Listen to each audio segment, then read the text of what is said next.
Et si nos villes, au lieu de subir la pluie, apprenaient tout simplement à la boire? C'est toute l'idée derrière un concept qui est en train de tout changer, la ville éponge. Et non, on ne parle pas de science-fiction, mais bien d'une transformation très concrète de nos rues, de nos places, pour mieux faire face aux inondations et au changement climatique. Allez, voyons comment ça marche. On connaît tous cette scène, pas vrai? Une grosse averse, et d'un coup, les rues se transforment en rivières. Les transports sont bloqués. On se demande comment nos grandes villes peuvent être aussi fragiles. Eh bien, la raison principale, elle est juste sous nos pieds, mais on ne la voit pas. C'est le sol sur lequel tout est construit. Voilà. Le cœur du problème, il est là, sur ce graphique. C'est très parlant.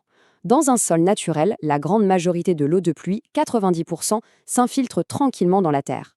En ville, à cause du béton, du bitume, c'est exactement l'inverse qui se passe. Près de 60% de l'eau dévale en surface. C'est ça qu'on appelle l'imperméabilisation des sols. Et c'est ça qui met nos systèmes d'évacuation complètement KO. Cette imperméabilisation, ce n'est pas juste un terme technique. Ça a des conséquences bien réelles et qui coûtent de plus en plus cher. Ce chiffre, moins 60%, il est incroyable.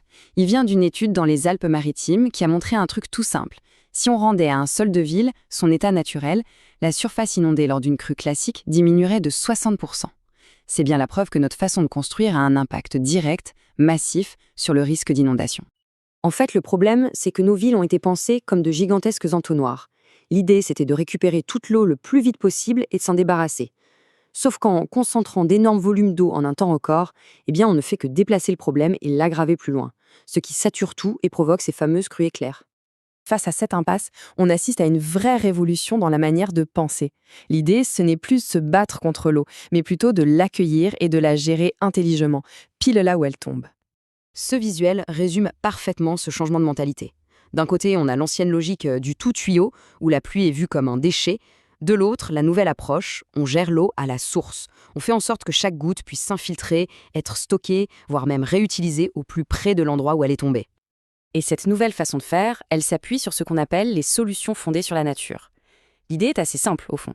On s'inspire de ce que la nature fait déjà très bien pour résoudre nos problèmes. Au lieu d'un gros bassin en béton, on va plutôt créer une zone humide. Au lieu d'un tuyau, on va rendre le sol perméable. On travaille avec la nature, pas contre elle.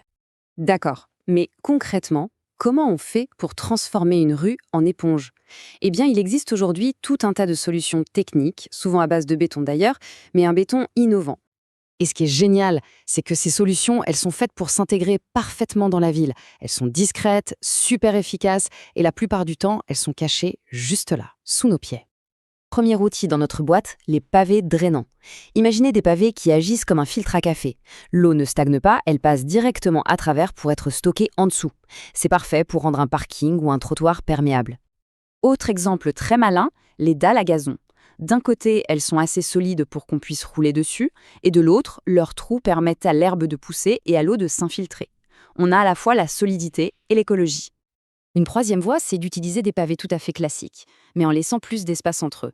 Ces joints plus larges, on les remplit de gravier ou on y laisse pousser de l'herbe, et ça devient des chemins parfaits pour que l'eau rejoigne le sol. C'est simple, c'est joli et c'est redoutablement efficace.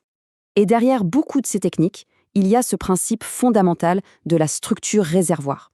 C'est un processus en 3 temps. D'abord, on capte l'eau qui ruisselle en surface. Ensuite, on la stocke dans un espace tampon sous terre. Et enfin, on la laisse s'infiltrer tout doucement dans le sol ou on la relâche à tout petit débit dans le réseau. En gros, on étale le pic de la crue dans le temps. Et cette idée de réservoir invisible, ça peut devenir vraiment impressionnant. Prenez ces cylindres en béton par exemple. On les assemble les uns à côté des autres, sous une route ou un parking, et on crée des volumes de stockage absolument énormes, de quoi absorber l'équivalent d'une piscine olympique en quelques minutes. Et tout ça, sans prendre un seul mètre carré en surface. Toutes ces innovations, ce ne sont pas juste des gadgets. Elles font partie d'une vision beaucoup plus large. Une vision qui est encouragée par des lois de plus en plus strictes et aussi par des avantages économiques évidents. En fait, cette transformation, elle est poussée par la loi.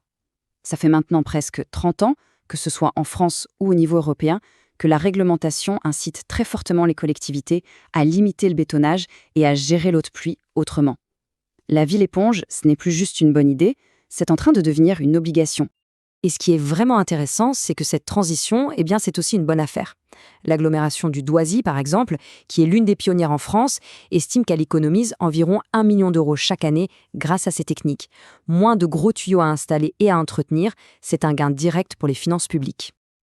Alors, si on met tout ça bout à bout, La technologie, les lois, les bénéfices économiques et écologiques, la question qui se pose est évidente. Comment tout ça va redessiner nos lieux de vie? La rue de demain, elle pourrait bien ressembler à ça. Plus verte, évidemment, parce que la végétation joue un rôle clé.